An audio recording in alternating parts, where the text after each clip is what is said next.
Au nom du Père et du Fils et du Saint-Esprit. Amen. Mon Seigneur et mon Dieu, je crois fermement que tu es ici, que tu me vois, que tu m'entends. Je t'adore avec profonde révérence. Je te demande le pardon de mes péchés et la grâce de faire avec profit ce moment de prière. Ma Mère Immaculée, Saint Joseph, mon Père et Seigneur, mon ange gardien, intercédez pour moi. Nous vous en supplions au nom du Christ, laissez-vous réconcilier avec Dieu. Celui qui n'avait pas connu le péché, il l'a fait pécher pour nous, afin qu'en lui, nous devenions justice de Dieu.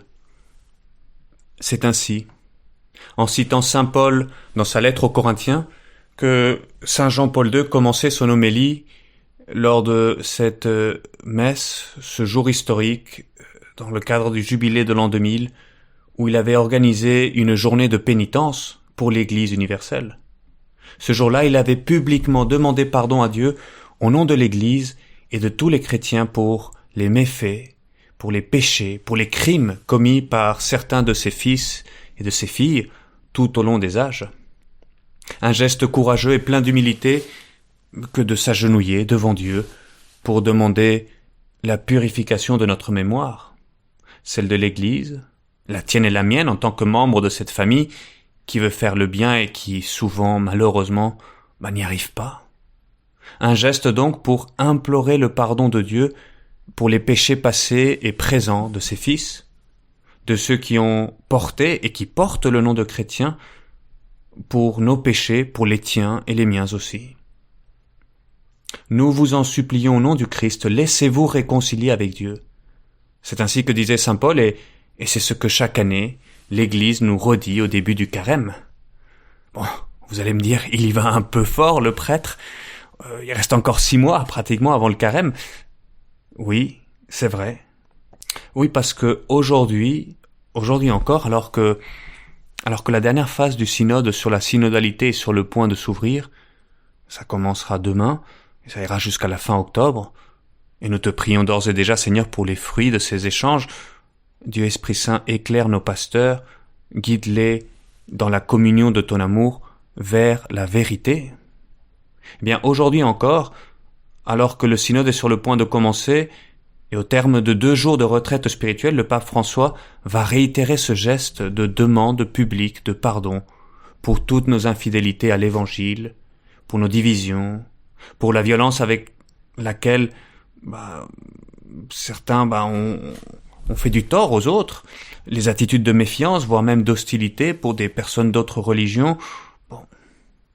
Et moi, cher auditeur, je t'invite à t'unir au Saint-Père par la prière, en assumant, chacun d'entre nous, notre propre responsabilité face à ce relativisme, face à ces violations du droit à la vie, face à l'indifférence, face à la pauvreté. Oui, mais reconnaître ainsi nos travers, s'exposer à la raillerie ou aux insultes, à la vindicte même, en laissant transparaître nos torts, est-ce que ce n'est pas continuer à nous tirer une balle, alors qu'il y a une certaine idéologie woke qui fait des ravages dans notre société en voulant nous culpabiliser de notre histoire, de notre héritage, de nos valeurs mêmes? Est-ce que on n'est pas en train de céder devant les accusations de ceux qui sont hostiles à l'Église? C'est des questions qu'on m'a posées. Qui pourrait bien se sentir attiré par une institution qui semble se dénigrer elle-même? Non, il ne s'agit aucunement de renier notre histoire bimillénaire, assurément riche de mérites dans les champs de la charité, de la culture, de la sainteté, disait Jean-Paul II. Nous pensons aujourd'hui à Sainte Thérèse de l'Enfant Jésus. Voilà la véritable richesse de l'Église, les saints et les saintes. Il s'agit, disait Jean-Paul II, d'un devoir de vérité pour reconnaître, à côté de tous ces aspects positifs, les limites et les faiblesses humaines des différentes générations de disciples du Christ. Un devoir de vérité qui nous est rendu possible parce que, alors que dans le monde, celui qui reconnaît ses torts est puni, dénigré, condamné, eh bien, la justice divine, elle acquitte, elle pardonne, elle libère. Oui, nous osons reconnaître publiquement les fautes passées de nos frères et sœurs chrétiens dans l'Église parce que le Christ, saint, tout en étant absolument sans péché, disait saint Paul, a accepté de prendre sur lui nos péchés. Toi, Seigneur, tu pardonnes, tu libères, tu sauves. Dieu a tant aimé le monde qu'il a donné son Fils unique, avait dit saint Jean. Et oui, mon frère, ma sœur, telle est en synthèse la signification du grand message d'espérance que nous avons à transmettre au monde. Dieu sauve. Et nous l'annonçons en commençant par témoigner publiquement que nous-mêmes, nous avons reçu cet amour, cette réconciliation, parce que nous demandons pardon. Le salut vient par la reconnaissance de nos fautes, de nos péchés, par le pardon de Dieu, par la purification du Christ, par la guérison de l'Esprit Saint. Et c'est pourquoi, Seigneur, je m'unis à présent, dans la prière, à ce geste de purification que fera le Saint-Père. Je le ferai personnellement pour moi, tu connais mes travers, Seigneur, mais je le ferai aussi pour nos familles, pour nos amis, pour l'Église, pour le monde. Oui, mais je suis d'accord pour demander pardon pour moi, mais quel sens cela a-t-il de le demander pour les autres, pour ceux qui ont bafoué l'honneur de l'Église? C'est vrai, le péché est quelque chose d'éminemment personnel, et la demande de réconciliation doit être aussi personnelle. Alors quel sens de demander pardon pour les autres, ceux qui t'ont trahi, Seigneur? Oui, on le fait parce qu'il y a une mystérieuse solidarité qui nous unit à nos frères et nos sœurs pécheurs. Parce que oui, l'Église est une communauté de vie, plus que ça, elle est dans l'Esprit Saint une communion de vie dans le corps du Christ qui nous est donné dans l'Eucharistie. Et en tant que chrétien, je suis membre du corps du Christ, et donc j'ai part au bien du Christ et de ses saints. Toutes les grandes choses faites par les saints font partie de mon patrimoine, cette communion de vie qui me soutient et qui me porte dans le bien. Merci Seigneur. Mais dès les origines, nous avons également part au mal commis par les uns et les autres. C'est ce mystère d'iniquité qui est à l'œuvre depuis le péché originel. Et c'est pourquoi mes péchés et les tiens souillent non seulement mon âme et la tienne, mais également elles font du mal à l'ensemble du corps du Christ. Et c'est pourquoi Jean-Paul II expliquait qu'il y a une responsabilité objective qui unit les chrétiens en tant que membres du corps mystique. Et il expliquait que on va pas se substituer à ceux qui ont fait ces choses-là, à la responsabilité personnelle, mais nous portons, oui, le poids des erreurs et des fautes de ceux qui nous ont précédés ou qui vivent autour de nous.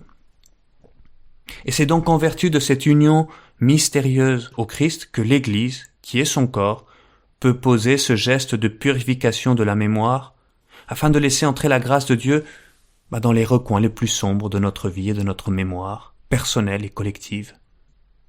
Et par ce geste de demande de pardon, ce que le pape veut, c'est que nous laissions entrer de plus belle la rédemption dans notre monde. Donne-nous, Seigneur, une Église plus pure, plus sainte, plus resplendissante de ta pureté, qu'elle rayonne davantage la vérité dans les enseignements, dans la doctrine, dans le culte, dans la liturgie, dans la beauté, par son style de vie sobre et élégant, qu'elle resplendisse davantage ta bonté dans l'amitié et la charité. Ce soir, le pape énoncera plus particulièrement certains péchés. Oh, on en a discuté, sur Internet, de cette liste de péchés. Il y aura ceux des abus, sexuels ou de pouvoir ou financiers, qui ont tellement terni l'image de ton Église, Seigneur, pardon, encore une fois. Le péché de la guerre et du non-respect de la création. Nous pensons au Liban, à la Terre Sainte, à l'Ukraine, à tant de pays d'Afrique, au Venezuela, au monde entier, Seigneur, pardon. Au péché de manque d'écoute, de communion et de participation de tous, c'est ainsi que dit le Saint-Père, c'est ce que le pape appelle les péchés contre, osons le mot, les péchés contre la synodalité. Bon, même si je ne sais peut-être pas très bien ce que ce concept recouvre, soit. Humblement, je l'accepte comme une faute que le pape désire nous voir te confier, Seigneur. Et enfin, il y a tous ces péchés d'indifférence, de manque de solidarité. On sait combien le pape est sensible à la question des migrants, peut-être parce que Peut-être parce que moi je ne suis pas assez sensible, Seigneur. Alors voilà, pardon.